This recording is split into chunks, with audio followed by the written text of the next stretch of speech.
dunidii qayb ahaan waxa ay la dhibtoonaysaa ganaxyo cashuureedyada Mareykanku ku soo rogay wadamada wax u dhoofiya dalkaas kuwa oo inta xadkoodii weydaartay caqabad ku noqday koritaan dhaqaaleedyadii dalalka qaar iyo xitaa noloshii maalinlaha ahayd.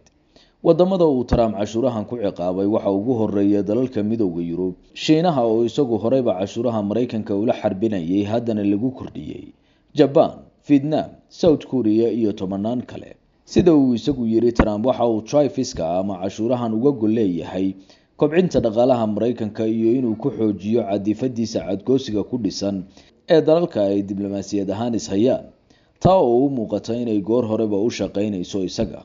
cashuurahani waxay hoos u dhigeen qiimaha agabyada dalalkaasi u dhoofin jireen Amerika, taas oo abuuraysa walwal docda hoos u dhaca dhaqaalaha dunida.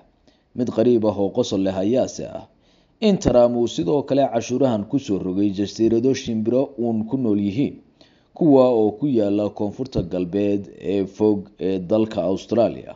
labadan jasiiradood ee la kala yiraahdo Hen iyo McDonald's Islands oo 4,000 kiiloomitir u jira magaalada Perth ee dalka Australia, waa jasiirado barafoobay oo kaliya ay ku nool yihiin nooc shimbireedyada barafka uun ku ciriqa ee la yiraahdo penguins.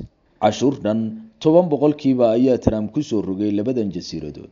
wasiirka ganacsiga dalkaas oo hadlay ayaa yiri jasiiradahan toddobaadka doonta loogaga safro magaalada Perth qof bini aadan ah ma tagin 10 sano ee la soo dhaafay. waxaan la yaabanahay waxa shimbirahaas masaakiinta ah ee halka ku nool Trump u geysteen. waa xaqiiqo inuu jasiiradahaas cashuurta kula khaldamay. shimbir iyo bini aadan midkoodna kama baxsan cashuuraha Trump. Amerikaanka xisbiga midigtuse waxay u arkaan tallaabo u danaynaysa kobcinta dhaqaalaha dalkooda iyo kor u qaadida qiimaha productiga shirkadaha maxalliga ah ee dalkaas.